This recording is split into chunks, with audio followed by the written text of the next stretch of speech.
Good afternoon, everyone. Start with a few comments. Earlier today, the Secretary of State announced the designation of the Houthis as a specially designated global terrorist, effective February 16th for threatening the security of the United States. Since November, the Houthis have launched numerous missiles and drones towards international merchant ships, as well as U.S. and partner naval vessels defending the safety and security of commercial shipping across the Red Sea. These attacks against international shipping have endangered mariners and disrupted the free flow of commerce and freedom of navigation. For the past several weeks, the United States, with allies and partners around the world, has made clear that there must be consequences for those attacks. And today's designation follows on our military action last week to hold the Houthis accountable for their actions. As always, we are working to mitigate any adverse impacts of this designation on the people of Yemen, including through the issuance of 5 general licenses by the Treasury Department designed to ensure that food, fuel, critical humanitarian aid, and essential commercial goods are able to continue flowing to vulnerable Yemeni civilians. The United States is the world's leading donor of humanitarian assistance to Yemen. We recognize the grave humanitarian situation there, which is why we are taking these steps to minimize harm to the civilian population. At the same time, we will continue to make clear to the Houthis that their attacks against commercial vessels must stop, and we will remain prepared to take additional actions if necessary. And with that, I'll start with you, Matt. Thanks, Matt. Before going back into that, I just want to let's get this out of the way at the very top. What was the issue with the Secretary's plane? There's a mechanical issue. I don't know the nature of the mechanical issue, but he is in Zurich. He was scheduled to fly back from Zurich. There's a mechanical issue with his plane. The Air Force has a replacement plane inbound. We expect him to be back still tonight, but several hours later than originally planned. A little later than, but it didn't disrupt any of his meetings or anything? No, it was at the conclusion of his meetings. He had already left Davos, traveled to Zurich. And then just to forestall what I expect will be questions, is you would refer any questions about the actual plane to the Air Force, right? Since it is their plane, yes, indeed, I would. Yeah? Okay. Yeah. All right, good. I hope that's done with then. On the Houthis, why not go for the full FTO redesignation? Why only do the SDGT? So when we looked at the options that were available to us, we were trying to, 1, maximize the deterrent impact on the Houthis, while 2, mitigate the any potential impact on vulnerable Yemeni civilians. And What we saw when looking at the options is that there was a possibility, and we heard this is something that we found in our conversations with groups that are providing humanitarian aid in Yemen, that an FTO designation ran the risk of having a deterrent effect on some of those aid groups continuing to provide aid. Worried that they might be charged as providing material support to a terrorist organization. So when weighing those options, we decided that the SDGT designation gave us the tools to deny the Houthis access to the financial system and gave us the tools to impose additional actions, additional sanctions on anyone who does business with the Houthis while minimizing some of the downstream harm to Yemeni civilians and the deterrent effect that we thought an FTO designation would have on aid groups. And that we saw when there was previously an FTO designation in place. It did have a deterrent effect on groups that really wanted to provide just humanitarian aid and nothing else. Well, did it? I mean, it was not, it was in place for about 3 days before you guys. And in our conversations with aid groups, we at the time were told that they were going to be pulling back on the actions that they were taking. They were taking. Just 3 years ago, I can't speak to the specifics, but they told us that they were planning to, and so that's something that we took into consideration. In terms of 3 years ago, today. Is this an admission? I hesitate to use the word admission, but is this a recognition that you guys made a mistake in removing them from both the FTO and the SDGT lists just after the administration took over? Not at all. The circumstances have very much changed. We've seen in the last few months something that wasn't the case. They changed because the Houthis have, since the designations were lifted, been able to build up and get more equipment and so power the Houthis, to cement their position. The Houthis were procuring military equipment long before that designation, and they continue to procure it in the year since. What's changed is we have seen them launching attacks on commercial shipping in the Red Sea, something that wasn't the case in 2021, and that's why we decided it was important to take this step. And remember, it's the only step that we're taking. We're also taking military actions that we were not taking. The United States was not taking in 2020 and 2021 because we were looking at a very different situation now than we were then. All right. What precisely is the deterrent effect that you think this designation will have? The effect that we think it will have will be to allow us to deny the Houthis access to the U.S. financial system. How much access to the U.S. financial system do they have? So I don't think they have a bank account at the Bank of New York, but people have ways of trying to get around and find access to the U.S. financial system. And this will give us tools, not just to go after them, but also to enable the imposition of sanctions on any other bad actors who support them, something that we weren't able to do, but now we're able to do because of this designation today. The other bad actors that support them, you mean Iran? Any number of groups. It could be private individuals, too, who you see at times providing financial support. It provides additional bases for U.S. law enforcement action. It generally just gives us more tools to go after their access to funds that we want to deny them. Thank you. Yeah. Is it true that with this SDGT designation, Houthi operatives or suspected Houthi operatives can apply for visas and travel into the United States? I would be very, so I won't speak to that. I would have to get back and check the details, but I don't think you should expect that any Houthi operative who applies for a visa to travel into the United States is going to see that visa approved anytime in the near future, to say the least. What's the mechanism in place to kind of prevent that, if it is the case? Well, we always are reviewing visas of anyone who applies for it, but I think it's a safe bet that a member of a group who has been designated, as we designated the Houthis today, is not going to see their visa approved for travel. It's my understanding that under the terrorist designation, the FTO designation, there's some kind of a mechanism in place to prevent that. That's potentially not in place with the SDGT. So I'm curious if there, additional if that is the case, and I get you're going to confirm that. If you could give us any detail on how the administration would prevent that. I'm happy to look into any of the specific details that you're asking about, but I will say that anyone that applies for a visa to travel to the United States, there's a process they go through to have that visa granted, and I can assure you that a member of the Houthis, which has now been designated by the United States as a specially designated global terrorist, is not going to see their visa to travel to the United States approved. Thank you. Jen, go ahead. I wanted to follow up on some things the Secretary said last week. He said he didn't see the conflict escalating in the Middle East in the days since we've seen a number of strikes from the Houthis, from the Iranians, in different countries, Pakistan, Iraq, for example. Is it still the assessment that the conflict is not escalating? So I will say that we have, from the outset of this conflict, seen various actions we've seen them by the Houthis. We've seen actions between Israel and Hezbollah in the north of Israel. We've seen attacks on U.S. forces in Iraq and Syria, attacks that we have responded to on a number of occasions.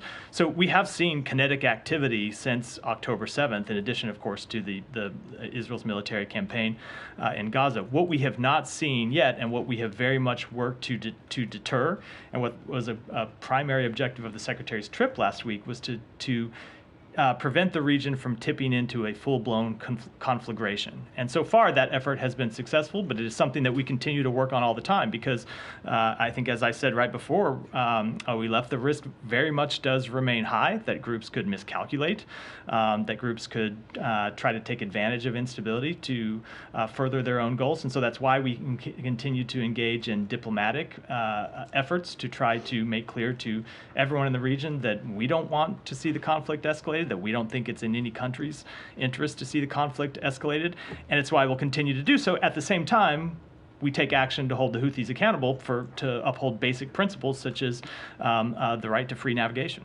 Do you get any indication that Iran is taking these messages that are being conveyed to them to heart? Do you sense that they are ever going to try to de-escalate here? So I certainly wouldn't want to speak for Iran. I will say that we continue to deliver a message very loud and clear. We've heard us say it publicly, and the Secretary made it clear to a number of partners in the region when we were there, including countries that have diplomatic relations with Iran and have conversations with them, that we do not want to see the conflict escalated, and we do not believe they should want to see the conflict escalated, but also said very clearly that we will defend U.S. personnel and we will defend U.S. interests, and that will not change. So all I can do is speak for the United States and make clear that we don't think it's in anyone's interest, including Iran's, to see this conflict escalate. And then last question, the Secretary announced that the U.S. and Israel had agreed on a plan for a UN assessment team to go into northern Gaza. Do you have any details on when this might take place, the scope of that assessment team? We continue to work through those details. Ambassador Satterfield, of course, our special envoy, has had a number of meetings about this exact question in the past few days in the region. We're working through details with the United Nations. We're working through details with the government of Israel. There are a number of preliminary steps that have to take place before the UN assessment mission can be launched. But it is a high priority for us that that UN assessment mission be launched as soon as possible and that it be completed. And just to explain, I know the Secretary talked about it, but I've been gone for a while, so get into why we think this assessment mission is so important. We have seen, hundreds of thousands of Palestinians flee their homes in the north to escape the military conflict and move to the south. The fact that you have so many people crowded into such a small area has put an incredible amount of pressure on the humanitarian efforts there. It's tough to find adequate housing for people. It's tough to get food and water and everything they need, and it just puts an enormous amount of strain on the system. So it is the position of the United States, and the Secretary made this clear in our meetings in Israel last week, that people should be allowed to return to their homes in the north as soon as the conditions allow. So what we mean by as soon as conditions allow, it means, number one, that there isn't widespread fighting going on in their neighborhood, so they return home and are immediately put in harm's way. But number two, it also means that there is an assessment of whether it's safe, even absent kinetic activity, to return to their homes. We know, for example, that there is unexploded ordnance in the north.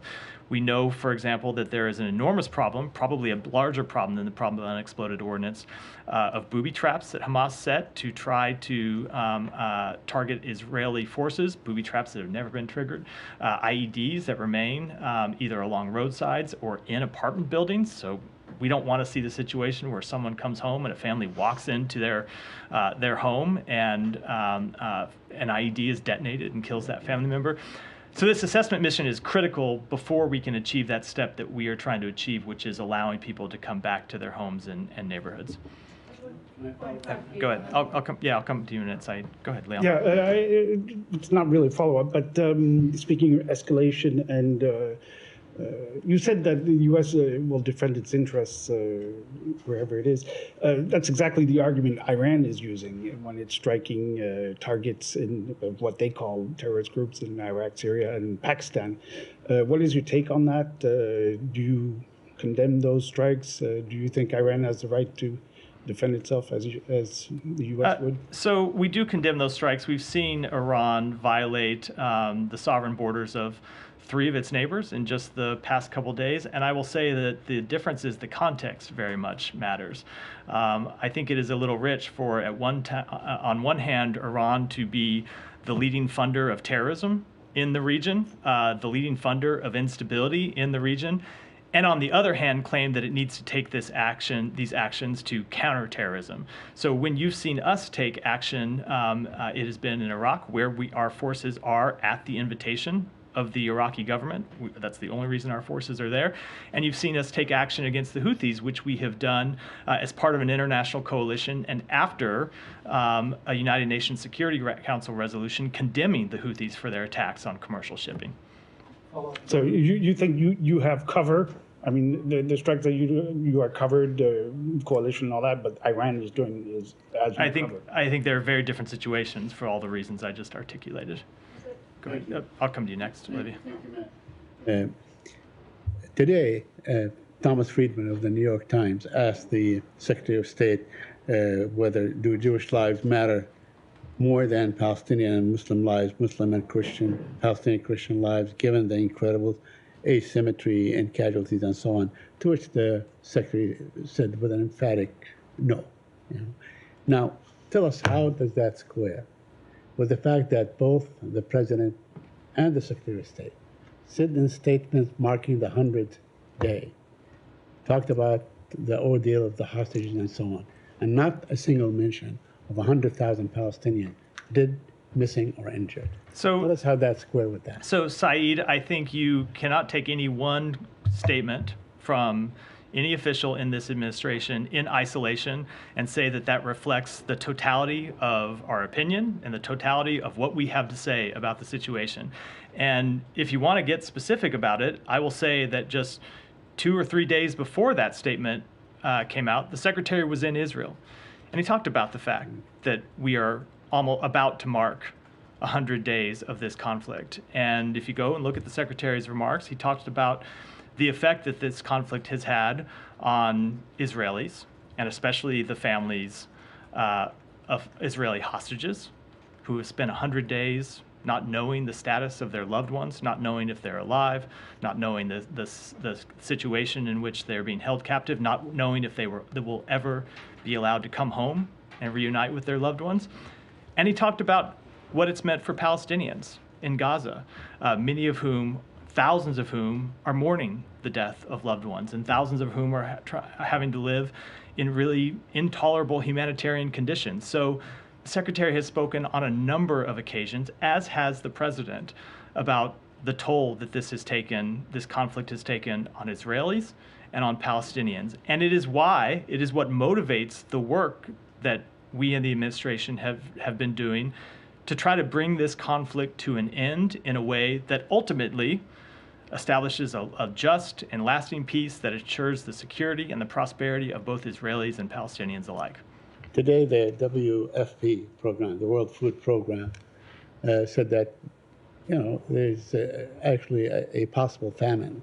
The Palestinians face a possible famine, at a time when there are trucks laden with food and so on, and they're not getting in simply because Israel makes it so. So, what is your position on this? So we have been working very hard to address the quite dire humanitarian situation in Gaza. The Secretary made it a focus of this trip. It's something that was the subject of his meetings with Israeli officials.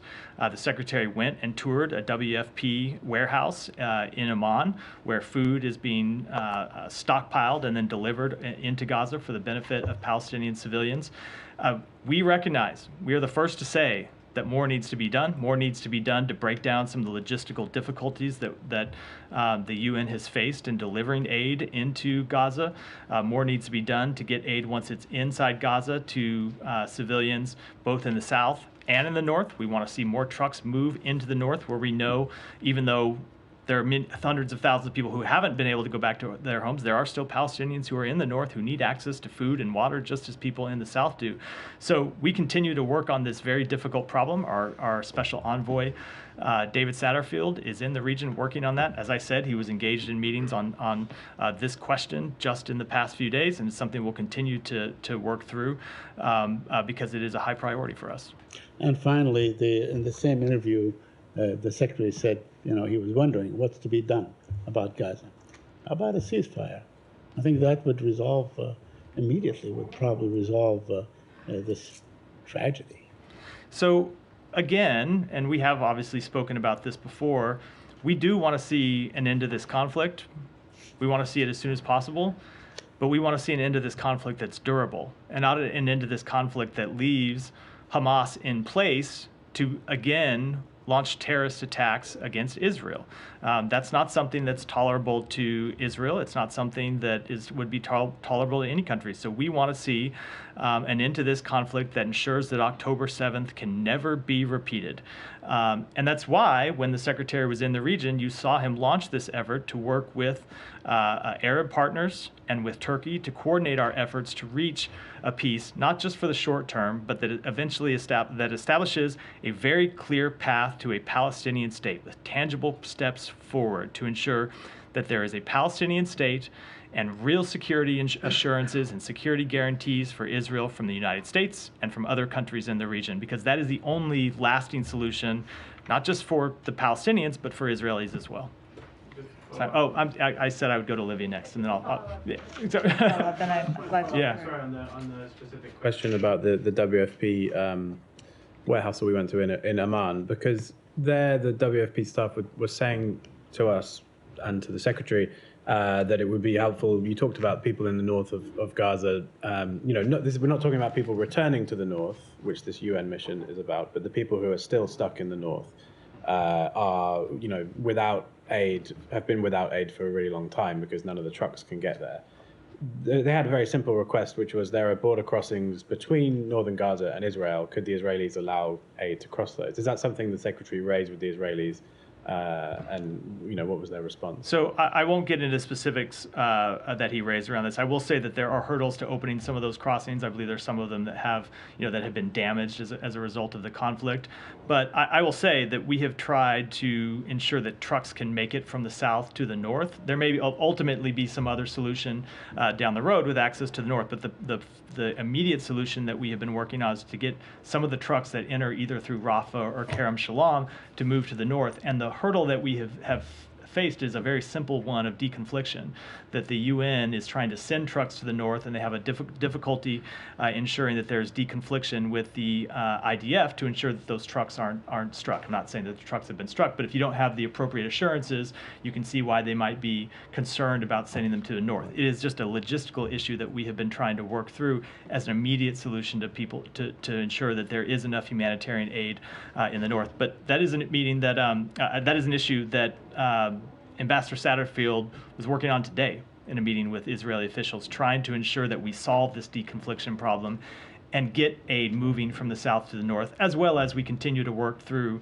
other solutions for getting aid in, but I don't want to speak to those publicly at this point. The aid officials were also saying that people in the south of Gaza are so hungry that if you send a food truck from the south to the north, it's not going to get there. So perhaps opening those border crossings. But aside from that, just to clarify from Jenny. Can I say something? That is exactly the problem, and that is why I'll just say, because you were right about the problem, and we are focused on it. And the answer to it that we always focus on is to try to get more aid in overall, because if you get more aid in, you will solve that problem of people trying to attack convoys and take aid and get it for themselves because they're so desperate and believe that otherwise they won't get access to it. So we believe the ultimate solution is just getting more aid in overall. But sorry, didn't mean to cut off your question. No, I just wanted to clarify in answer to Jenny's question that you went to a food warehouse in Amman. You came to Israel talk to Israelis with quite a few requests about humanitarian aid. What we seem to be the only thing that you came out with was this promise to allow a UN aid mission with no timeline, right? Does that sort of seem like a satisfactory sort of concession from the Israelis, given all of the dramatic language being used about aid and the risk of famine? We get the promise of UN access at some point with no specific timeline. So I'm not so much rejecting the premise of the question, but I want to broaden it a little bit. It wasn't the only objective that we had going into either the trip or going into our discussions with Israeli officials. We were also working on trying to deter the conflict. We were working on trying to reduce civilian casualties. We were working on ultimately bringing about the establishment of a Palestinian state. And we, as you know, when we went to Israel, went in able to tell Israeli officials that all of the Arab countries in the region that we talked to, a number of them on that trip, were ready to enter into real discussions with Israel about reconstruction of Gaza and Palestinian-led governance of Gaza. But there had to be an exchange for the Palestinian an establishment of a Palestinian state. So I want to broaden the lens a little first, but then to get to your specific question, I will say also that we were focused on increase in the amount of aid, and we have seen the amount of aid going up. We're up to a little over 200 trucks now going in the last few days, which is, again, not sufficient, but it is better than it has been, and it's something we're continuing to try to increase. And I will say that I also think that I reject somewhat the characterization of the UN mission, which we see as quite important because it is the thing that unlocks a dramatic improvement in the humanitarian situation. There are things that we have to, steps that we have to go through first that I can't detail publicly, but steps we have to get into before this mission can be launched. And we are intensely focused on completing those steps so we can see it launched and engaged in very direct conversations with the Israeli government about it. But we think this is a critical step because allowing people to return to their homes and neighborhoods, first of all, would alleviate the humanitarian situation in the South, as I said a moment ago, but it would also give them some ability to start rebuilding their lives and getting back to some small semblance of normalcy. Nowhere close to normalcy yet, but to some small semblance of it, that it's an important step to start. Now, there's a lot of work that remains to be done to get there, and none of it's going to be easy. But we are working every day to try to kind of go through this one step at a time and get that assessment mission launched so people can start to return home. Olivia, sorry to now. As one point of clarification on northern Gaza, was it ever communicated to the Secretary or anyone else on the American side that it's Israel's policy not to permit people to return to the north unless and until a new hostage deal is struck? No. Okay, so that was never said. It was not. And I did see the reports that in advance that Israeli officials planned to say that, and I saw some reports in advance claiming that they did, but they did not in any meeting with the Secretary. So it's neither the spoken nor unspoken policy of the Israeli government to make that kind of link. I cannot speak to the unspoken policy. I can tell you that they said to us that they do not want to see Palestinians displaced from their homes, and they said to us that they would support a UN mission to assess the conditions so people could return to their homes. And they also never linked return to their homes to the release of hostages in any way, shape, or form. Okay, and I know you said that the discussions are ongoing. I mean, it was a week ago that the announcement about the UN assessment was announced. So, I mean, is anybody moving with like real alacrity to let that take place? I can tell you that on behalf of the United States, we are moving with enormous deliberateness and enormous focus to get this done.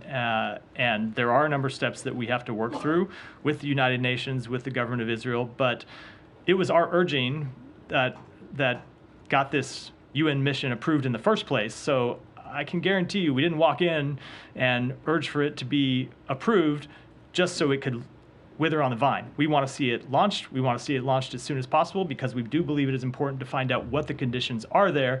So we collectively, with the international community, can start to look at any mitigation steps that need to be done to allow people to return home. Sorry, what does that mean, enormous deliberateness? it means Certainly does not. I just didn't want to. alacrity. I just didn't. So alacrity. I just It's didn't. just I didn't want to. I was. old enough to remember when desegregation was supposed to happen with So all let deliberate speed. me put it this way. We want it to happen as soon as It took a possible. long, Matt, long time. Let me put it this way. We want it to happen as soon as possible. And that means Well, but that means the the only reason I alacrity. didn't use alacrity, I didn't want to just parrot her word back to her. I was trying to come up with Oh. something. Your word was great. I just wanted to be creative and have my own. You So wanted to say deliberateness, which I wanted to- deliberately confused. I it wanted- and makes but it I- seem as though so it could let me put drag this- out for years. let me put it this way. The secretary said last week, we want to see it happen as soon as possible. I think I said earlier that we want to see it happen as soon as possible. So Okay. The reason I raise it, Matt, though, I mean, we've been wanting humanitarian aid to get boosted for the past 3 months, and that hasn't been. No meaningful change in that has happened. I think the number of trucks going in is still stuck at fewer than 200 on average daily, right? So for the U.S. to want this to happen as soon as possible, what does that mean? So- the Israelis are not fully on board. Did you receive any assurances? Did the secretary secure any assurances from the Israeli government that they would move, with alacrity on this issue? So all I can speak for is the United States and what we are trying to achieve. And I will tell you, it is the highest priority for us to get humanitarian aid in. I think it's fair to say it's been an incredibly high priority for us from the beginning, since you've seen it be the focus of the Secretary's trips, and you've seen the Secretary secure agreements to allow humanitarian aid to get in the first place, and then now for this UN mission. But we are not the only party here. The United Nations is a party. Israel is a party. All of these things are complicated. All of these things are difficult problems. All we can do is to push hard privately, to say what we think clearly, publicly, and to try to work through hurdles as they arise and knock down those hurdles to get this mission off the ground, as we have solved other issues as it relates to humanitarian aid since the outset of this conflict. Let me ask briefly just on Iran and Pakistan and Iraq. Has there been any diplomatic engagement between the U.S. and Iraq and the U.S. and Pakistan to message either, the need to respond or not to respond to these strikes by Iran? I don't have any specific conversations to read out. Or do you expect to have any in order to, further this effort to contain the conflict? Again, I wouldn't want to speak to what may or may not happen, but I don't have any specific conversations to read Okay, out. I mean, China has publicly called on both on Iran and Pakistan, at least, to maintain peace and stability. So apart from condemning Iran's moves, I mean, does the U.S. have a similar public message? Certainly, we always want to see peace and stability maintained, especially in this region where it's been the focus of our diplomatic efforts since October 7th. Okay, very briefly before, I know there's a lot of questions on this, the Secretary mentioned some leadership engagements with China in the coming year. Can you clarify at all what he meant by that? Is that at the presidential level? I'm not going to speak to specific engagements, but what you have seen since last June, when the Secretary traveled to Beijing to kind of relaunch this tempo of meetings at a high level between the United States and China, regular diplomatic engagements both here at the State Department, but also among others in the government, including the President himself, of course, including the National Security Advisor, and including other cabinet officials. And we do expect that tempo of engagements to continue, but I don't have any specific meetines to announce either from this building or others around the government. Thank you. And I would just say, after comment on you got skipped over twice and then had like 8 questions. So well done. 4. I don't know. Some follow-ups count too. Alex, go ahead. Thank you, Matt. Back to today's designation. I have other regions to cover later. Is it still your assessment that Iran's proxies are acting alone? They're making solely independent decisions, even after what we heard from Iranian Foreign Minister at Davos today? So I think I got this. I think I got this question once before, where people attributed an assessment to me that I had not yet made. I think the thing that we have consistently said about Iran's proxies in the region is that Iran has armed these groups. Iran is in constant communication with these groups. So certainly, the framing of that question to make it sound like we have given Iran a free pass on this certainly is not the case. Now, we don't think it's in Iran's interest to see any escalation, and we think Iran should send a very clear, deliberate message to all of its proxies to stand down, to stop fomenting instability across the region. But I think I'll just wanted to correct that sort of the premise there. And that makes perfect sense. But just to be clear about that, Iran's foreign minister today linked the security of a Red Sea to the Gaza events. And he said everyone will suffer if it doesn't stop. He said all the fronts will remain active. So what do you make of these statements? So first of all, I'm going to say that linkage is a bit absurd. I don't know what commercial vessels carrying civilian mariners from around the world, not from Israel, not from the United States, on vessels, in most cases, not flagged as Israeli ships or United States ships. I don't know what attacks on those ships has to do with the conflict in Gaza. In fact, I do know what it has to do with the conflict in Gaza. Nothing. It has nothing to do with them, which is why the point that we have tried to make clear in marshaling this international coalition to impose consequences on the Houthis. So the message to Iran is the same as it was to the Houthis, which is attacking unarmed civilian vessels that are just sailing through international waters, has nothing to do with the conflict in Gaza, and we will do what we need to deter those attacks. Your action today doesn't scream any message to Iran and doesn't scream any accountability for Houthis either. It's about, stop. If you don't stop, we will, if you stop, we will reconsider our decision. My question is, you mentioned that we did send private message to Iran. In what way? Was there any communication at Davos? Any fist bump, anything between the U.S. and Iranian delegation? No, not that I'm not in Davos, but I'm not aware of any. No, you can see why I'm standing here in Washington D.C., but no, I'm not aware of any. That's why Ukraine. Iranian foreign minister also denied today his country's contribution to the war in Ukraine. Do you have any comment on that? He still says that we do not send any drones, despite the fact that Ukraine has multiple times, provided facts. Any comment? I just say that's obviously not true, and the evidence speaks for itself. On Iran? Go ahead. I wanted to ask you about the size of the international coalition against the Houthis. And are there some countries that are afraid to be named in that coalition? So I will let my colleagues at the Department of Defense speak to the coalition. They were the ones that are principally responsible for it. But we have been gratified the support that we have gotten through the various efforts that we have launched. Both the statement that was signed by over 40 countries condemning the Houthis' actions by Operation Prosperity Guardian, which includes, I think, more than 20 countries in a defensive effort.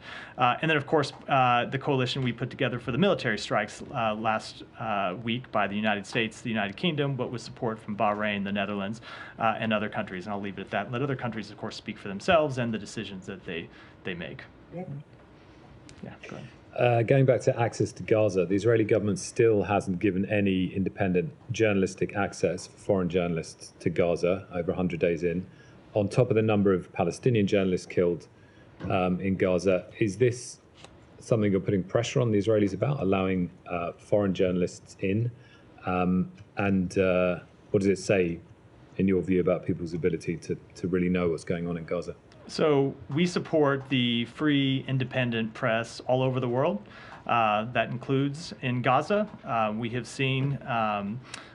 all seen the images that have come out of Gaza, and it has been good that there are journalists on the ground there to provide us those images so we can all see what's happening in this war. At the same time, it is obviously a very dangerous place for journalists to operate, and we recognize the risk that journalists take upon themselves by operating in Gaza. We've seen, I think it's over 70 journalists killed, according to one of the advocacy groups that watches this number.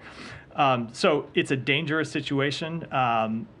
We certainly recognize the importance of journalism, but I think with respect to the decisions of who ought to be allowed to enter, that's not a decision for the United States to make. It's a decision for other parties. We will continue to support our general free. But are you saying to the Israeli government it is one of the issues that access should be allowed for journalists? Our primary focus in our conversations with the Israeli government right now when it comes to access to Gaza has been for relief efforts, humanitarian assistance, and of course for trying to get American citizens and others out. Janet, go ahead. Thank you, Matt. Two questions, Russia and North Korea. First question, North Korea's foreign minister Choi Sun-hee visited Russia and met with President Putin and foreign minister Sergei Lavrov. And the additional arms deals between North Korea and Russia were discussed. And President Putin also accepted a visit to North Korea. What are the signs of close cooperation between Russia and North Korea? Well, we've seen, in addition to that, we've seen Russia providing weapons to North Korea, and we've seen North Korea providing weapons to Russia. We've seen Russia taking actions in violation of multiple United Nations Security Council resolutions, including ones that it itself supported. North Korea launched a solid fuel intermediate range ballistic missile last weekend. And Kim Jong-un revised the North Korean constitution to say that South Korea is the main enemy and declared that if war comes, he will completely occupy South Korea as a team with Russia. How can you comment on Kim Jong-un's self-confidence in war? So we call on the DPRK to refrain from further provocative, destabilizing actions and statements, and to return to diplomacy. In particular, we encourage the DPRK to engage in substantive discussions on identifying ways to manage military risks and create lasting peace on the Korean Peninsula. As we have repeatedly said, the United States harbors no hostile intent toward the DPRK, and we continue to closely consult with the Republic of Korea, Japan, and other allies and partners about how best to engage the DPRK, deter aggression, and coordinate international responses to the DPRK's ongoing and repeated violations of UN Security Council resolutions. Go ahead. Thank you. My first question is about Afghanistan. The Taliban regime are systematically erasing women from the public life. Just weeks ago, they started detaining women from the street in the pretext of hijab, and more than 3 million girls are banned from the school. I'm just wanting to know how does the U.S. do you recognize this activity as a gender apartheid in Afghanistan, and what are you doing for holding them accountable? So we continue to condemn the Taliban's treatment of women and girls in Afghanistan. We've seen them take a number of really deplorable actions when it relates to women and girls and their role in society, and we will continue to take all appropriate steps to hold them accountable for those actions. About the second question, Pakistan has stated they reserve the retaliation right against Iranian government regarding recent attack. What's your statement about this statement? And do you think that the tension between Iran and Pakistan is going to escalate? We hope that that's an issue that can be peacefully resolved. Go ahead. Thank you, Matt. In light of a January 9 Israel Knesset member-led meeting in the Knesset condemning the UN agency, UNRWA, for fostering a welfare-dependent Palestinian population that breeds dissent and teaches children in their textbooks that the land is Palestine and Israel is the illegal occupier, with other instruction to hate and kill Jews, plus their association with terrorist groups like Hamas and Palestinian Authority.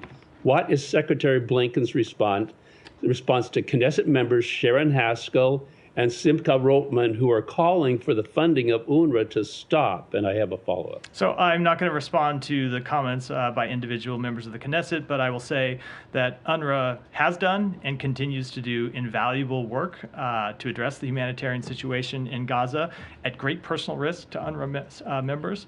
I believe it's over 100 UNRWA staff members have been killed doing this life-saving work, and we continue to not only support it, but we continue to commend them for the really heroic efforts that they make oftentimes while making the greatest sacrifice. The follow-up is, how can you expect Israel and other nations to believe that the UN agency, UNRWA, is a credible humanitarian agency since, according to Jerusalem Post reports, UNRWA teachers and students celebrated Hamas' brutal attack on Israel October 7, and over half of the Hamas terrorists behind that massacre were graduates of UNRWA schools in Gaza, and weapons were found in UNRWA schools. Well, I think most people in Gaza are graduates of UNRWA schools. They are one of the leading, if not the leading, providers of education. So I think that's a little bit of there's a little bit of a breakdown in logic there. But I will say, I'll answer the question by saying, look, whenever we see reports of that nature, we ask specific questions about UNRWA and ask that they be followed up. It does not change the life-saving work that UNRWA is doing every day in Gaza that I just detailed a moment ago. Thank you, Matthew. You speak of the Iranian attacks on its neighbors, and I have a question on the Iranian attacks on Erbil specifically. The Iranian government is trying to distorting the very facts of their attacks on Erbil, as they say that we took this action against an Israeli base in Erbil, and the Iraqi government and the Kurdistan region government says that this action were took against a civilian house where 4 civilian people were killed, including 1-year-old infant. What's your assessment on that? And do you support the Iraqi government to take this action, this issue to the United Nations to hold Iranian accountable for that? So I will not speak to Iraq's action, but I will say that we condemn Iran's attacks, as we did yesterday, and that following those attacks, Secretary Blinken met yesterday with the Kurdistan Regional Government's Prime Minister, Barzani, on the margins of the World Economic Forum in Davos.